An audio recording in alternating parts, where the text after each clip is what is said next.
Nice tournament here. I do want to get out the metagame breakdown real quick. See how many ad nauseams we got in the day 2? 2 copies. 2 copies it is. Nicholas Byrd is one of them. We could have 1 copy into the top 8. So, players are given the green light. Here we go. It's an expedition. It's actually a flooded strand. I know that because I've seen it enough times that I hate it. And now Byrd will sacrifice and find a little something. The flooded strand is one of the ones I think it's on the better side. Its artwork is distinct enough. The color scheme is a little bit different. I think the art is a bit clearer. Now, I think that is that a steam vent or a hollowed fountain? It's a hollowed fountain. Okay. Somebody's been taking advantage of the StarCityGames.com weekly sale. Nicholas I Byrd. I have not for those. Nicholas Byrd. No, I'm okay. I'm okay. He'll draw a card. Now, to Wizards' credit, I think the masterpieces in the most recent block look really nice. Likewise. And they sort of evoke this Inventor's Fair vibe that Kaladesh's world is going for. In contrast to that gobbledygook on the screen. Here's a scavenging ooze. That does not do very much in this particular matchup. Yeah, it looks like Byrd's going to get a pretty clear coast to turn number 4 here, as I think Maine's current play is slated to be Kitchen Finks. That's not it either. Turn 2 Ooze, turn 3 Finks on the draw should be very good for ad nauseum. Andrew Maine, where do you think we are, man? This is modern, baby. You got to bring the heat. Scavenging Ooze is going to come across for 2. That is 2. Perhaps a Renegade Rallier getting back a land. Combo. Or if he can keep his powder dry, maybe down the road he can get back that Horizon Canopy. So I might just let the Finks go this turn. I got some ambitions, man. I got some ambitions. Really get it going? Yeah. I suppose I'm being informed here on the old Twitter sphere that ad nauseum is a way to beat a deck that. Excuse me, Laboratory Maniac is a way for ad nauseum to beat decks that gain infinite life. Yeah, he doesn't have it game 1 though. Okay. He just has 4 copies of Simian Spirit Guide. All right, so that's an out. That's an out. Super adorable, but it is an out.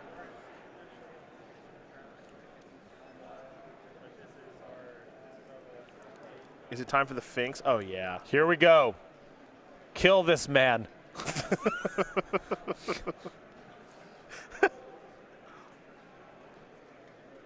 Well, Nicholas Byrd did keep 7 and no Lotus Bloom.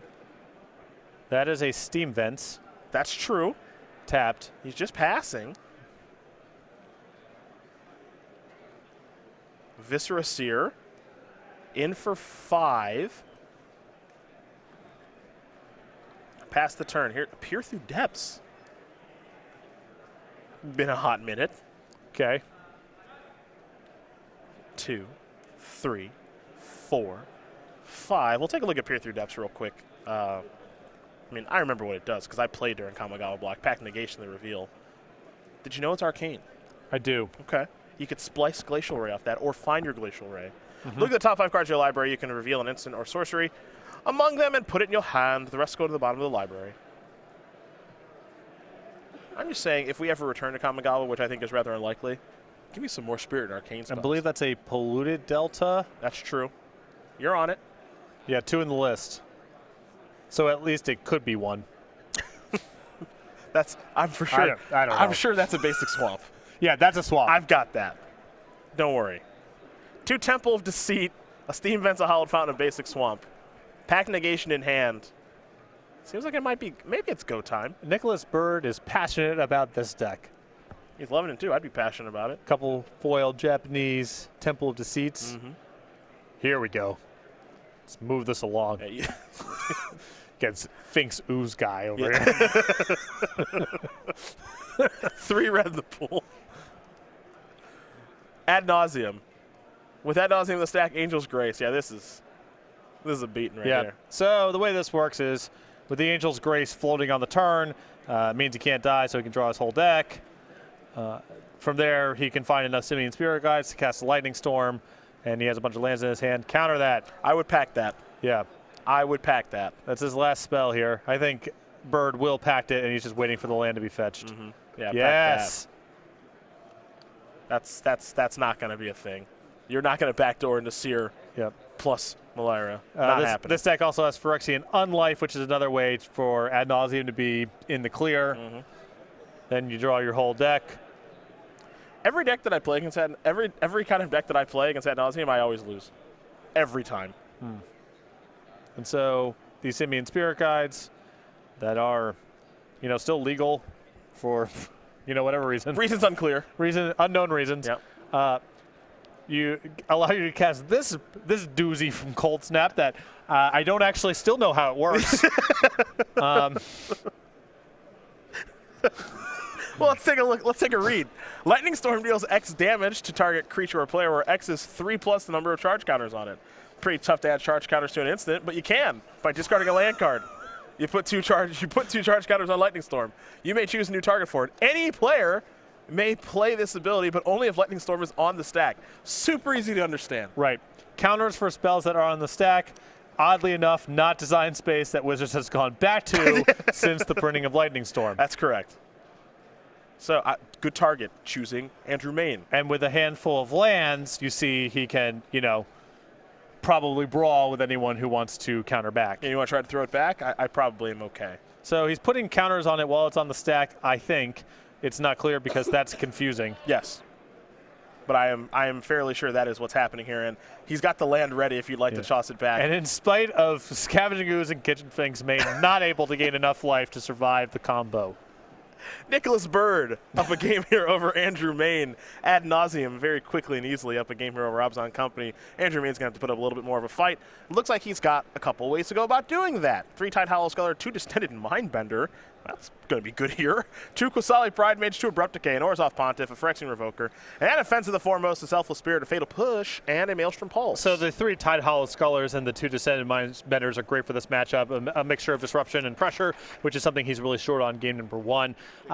You could go to Qasali Pride Mage. Sometimes this deck has to run out Pentap Prisms. Blowing up Lotus Bloom inside of the upkeep. It does work sometimes, doesn't work other times. Probably better than other cards he has in the deck. And does Phyrexian Revoker work against Lightning Storm? I don't even know. Against a Lightning Storm? Because it's an activated power. I don't know what the... Who knows? I don't care. Yeah. Maybe that comes in if that functionality works the way that it may or may not do. There it is. I'm checking to make sure it stops Lotus Bloom, which I'm basically positive. Active abilities and sources, yeah. Its name's not land card, so it can stop. Yeah, it stops Lotus Bloom. Does it stop Lightning Storm? Because it puts counters while it's on the. I think that's an activated ability. Unclear. But it's confusing. Where's our head judge? Because it's a spell, and putting counters on a spell, and a spell having an activated power is nonsense. Why is that confusing?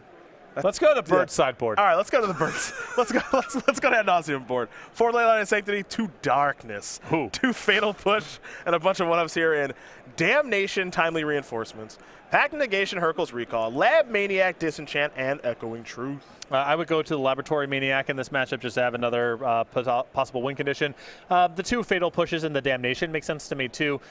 It's a little bit of time for Byrd, and also Maine is a creature combo deck, so you can break up some synergies that way. I think Darkness is probably more for, dedicated, like your Zoo list, for example. I don't think it's for any sort of any creature deck at all, especially one that can potentially go infinite outside of combat. I love the Mindbenders here from Maine. I think those are going to be pretty good. Huge ad.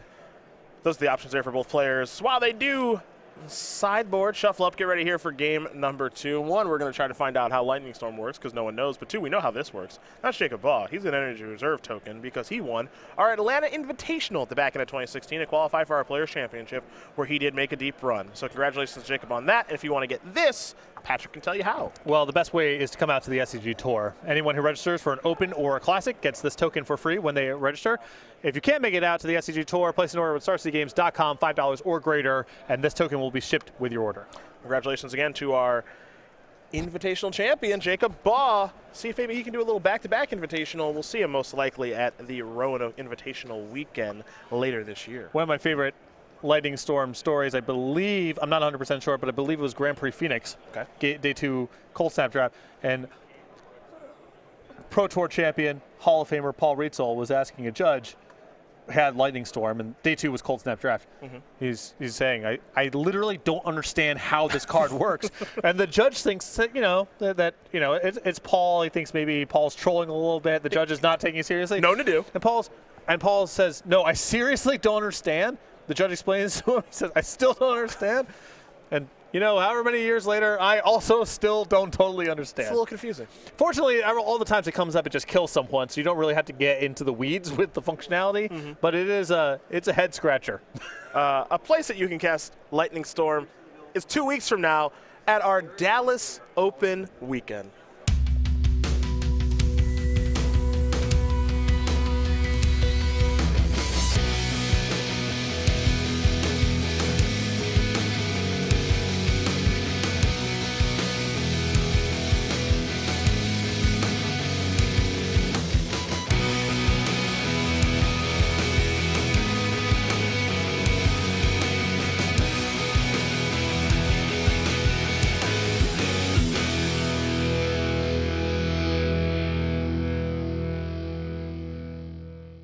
I'm telling you right now, Andrew Maine's taking, he'll still be shuffling. I don't think he's taking Mulligan. I'm telling you right now, the event's selling out. So if you're going, you better sign up right now. Get it over with. Don't be one of those people that misses out on the main event. 900 maximum main event seating capacity. We'll see you there. We've talked a lot over the years about turnouts in some of the marquee Magic cities. We talk about Indianapolis, Columbus, Ohio, Edison, New Jersey. We always get these great turnouts. Something that is not part of the conversation enough is Dallas. They show up. So if you're going to play in that event, I suggest pre-registering because we will hit the cap. I am nearly certain. Easily.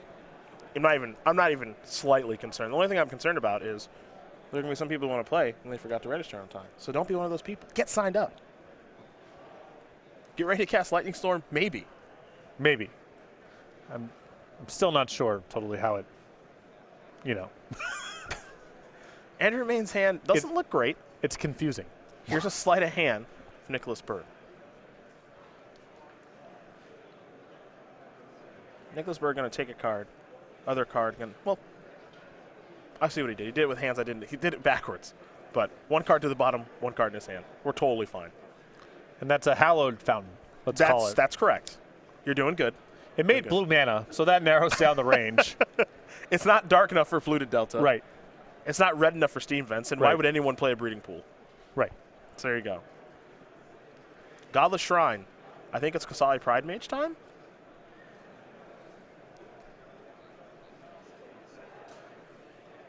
And if that's the case, Andrew Maine off to a decent little start. It's at least some pressure. The shatter effects, in my experience against Ad Nauseam, real hit or miss. Because a lot of times, Lotus Bloom comes off suspend, and they can kill you in the upkeep, even if you have a shatter. But sometimes it matters, because sometimes they need the mana from Lotus Bloom and from their lands to be able to kill you. And so the disenchant effect can be good there. So it's not reliable. It's not nothing, though. And it is nice to be able to kill Phyrexian on life. It is an answer to Phyrexian life. And it's also good against Pentap Prism. Yep. But if you're bringing in to stop Lotus Bloom, some percentage of the time that's not going to work. Here's a Serum Visions. Draw a card. Scry 2. It looks like Phyrexian Revoker can't stop Lightning Storm. Can? Yes. Okay. Well, the activated power while it's on the stack, you can still cast it and just target things. Maybe. It's confusing. Is it? Yeah. Well, he's got a Revoker. Here we go. Here we go. There's a Verdant Catacombs. In for 3. Exalted. Thanks much.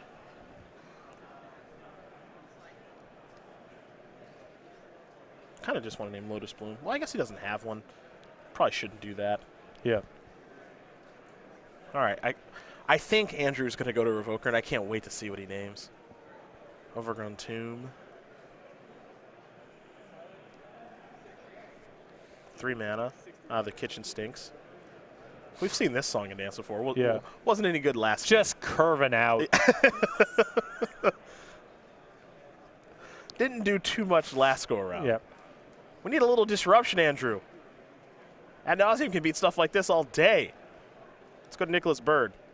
Fatal Push, see ya. Andrew's got 3 Collected Companies and a Revoker. Yep. Land next turn would be a huge draw. There's a Temple of Enlightenment. Scry.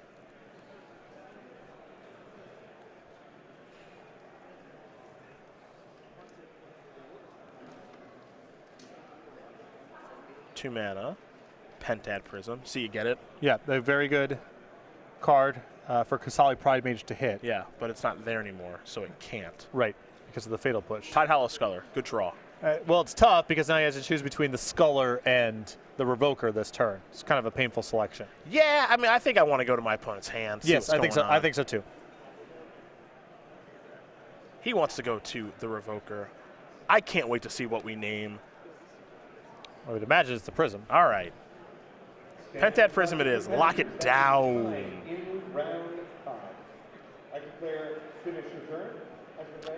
I think Byrd may have one of his sideboarded Damnations. That'll play, sort of.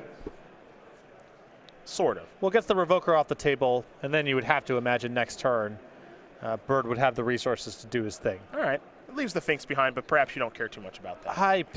I doubt Byrd cares too much about that. We have an established...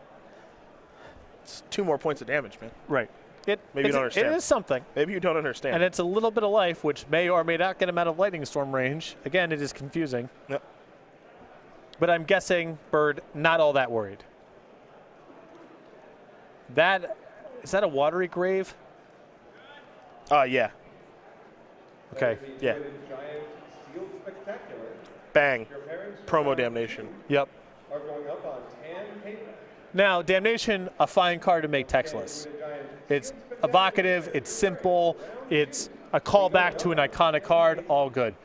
The textless Cryptic Command, not a great use of textless. Not great. No. A lot going on with Cryptic Command. Well, also the order in which the things are listed out matters. That's true. Like, that's part of the rules. Andrew Maine is going to sacrifice his Verdant Catacombs. And I think he might be casting one of these collected companies. I think Wizards wisely does not do textless cards anymore. Yeah, obviously other games do it. I don't think it's a great look for Magic. What does that even mean? The problem is that sometimes you play against people who don't know what the cards do. Correct. And then, And Magic is sort of complicated. Main phase company. Is this going to resolve? Yes. Well, there's a Sculler in there, so that's a good start. Viscera Seer, Birds of Paradise, also options here for Andrew Maine. Yeah, a little bit of a risk here because Maine casts the Collected Company in lieu of casting the Tide Hollow Sculler, and it's possible that that Collected Company just yields some stuff on the battlefield that doesn't disrupt Byrd in any sort of way. I think Maine probably realizes that circumstances are dire enough that he needs to hit a lot. It's not just going to be Sculler that's good enough, especially now that you've seen Fatal Push on the other deck too. So I like trying to go for broke here and hoping that the Collected Company yields something better than just what the Tide Hollow Sculler would have done had he cast that instead. It's kind of funny that Damnation was secretly good because the Kitchen Finks has a counter on it right now because he did find Seer and Malera, but Finks has a counter on it, so no good for the infinite combo right now. And he can also gain infinite life and then potentially die to a Laboratory Maniac also. Yeah. So I think it's... if I was Maine, I would not put a lot of stock in trying to get to infinite life. If it happens, it's great. It makes Byrd maybe have to work a little bit harder, but it's not a backbreaker. Let's take a look at the hand here for Nicholas Byrd. Peer Through Depths, well, he had it. Ad Nauseam, Peer Through Depths, Angel's Grace, the very fair Simian Spirit Guide. So this is a pretty tough hand here because the Angel's Grace plus Simian Spirit Guide plus the mana Ad Nauseam, he has it next turn, and the Peer Through Depths is backup. So you can poke a hole in this hand. I would imagine Ad Nauseam's the card you select unless you have some other discard spell that can only target one of them, whatever, and hope that Byrd misses on peering into a backup copy. The problem I have with taking Angel's Grace is Phyrexian Unlife gets him in the same spot, but Ad Nauseam is unique. That's the card he has to have to be able to go off. So there's some redundancy for the other stuff, but no redundancy for Ad Nauseam. Yep. He's going to select Ad Nauseam, which I agree with. And now will Nicholas Byrd take the moment to use those counters from Pentad Prism to Peer Through Depths? Those are one-shots. And I think that's the reason that you just untap and take the draw step. Because you always had the option of using the Pentad Prism, but if you untap and just use your 2 mana, you may be able to save the Prism for something else. All right. Draw. Did not get a great look. So I believe he drew a land. Yep, Gemstone Mine. And now what's nice about the land's not a great draw here, but it does mean that he can peer this turn if he wants to. If he finds ad nauseam, he has the mana left over because he has 1, 2, 3, 4, 5 on the table plus the Simian Spirit Guide in hand. That gives him enough mana to cast Angel's Grace and ad nauseam, and he only needs 3 Simian Spirit Guides in his deck to be able to cast the Lightning Storm. That assumes that he does have all Simian Spirit Guides left. That's all I'm saying. Yeah. Well, all right. We'll find out. That last card was really good. He's got 3 Simian Spirit Guides in his deck. That was a really good last card.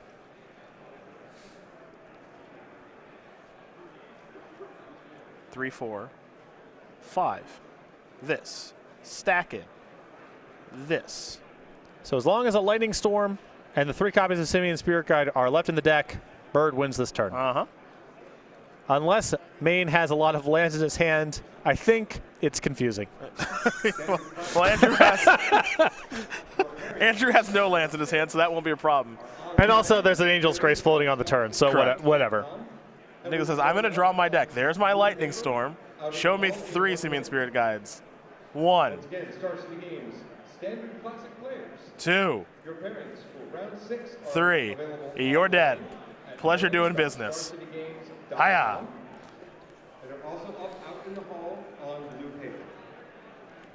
Poor Kitchen Finks. Tried really hard. Really this hard. loss for Maine, not for lack of effort on Kitchen Finks' part. It was brawling, survived a damnation, but just not quite enough. Nicholas Byrd gonna win this match over Andrew Maine 2-0. Ad nauseum dispatches of Ops on Company pretty easily, though Kitchen Finks did give it the old college try. Really great effort there from Kitchen Finks, attacking and surviving things, whatever. But Maine, a really rough game 1 matchup. He does have a lot of discard that he brings to the table. Found some of it too, but not quite enough disruption. Not enough pressure, not enough disruption. What can you do? You know, I don't know. Maine, I like the fact that he went for it, and he could have made the safe play of just casting Tide Hollow Scholar, but I like the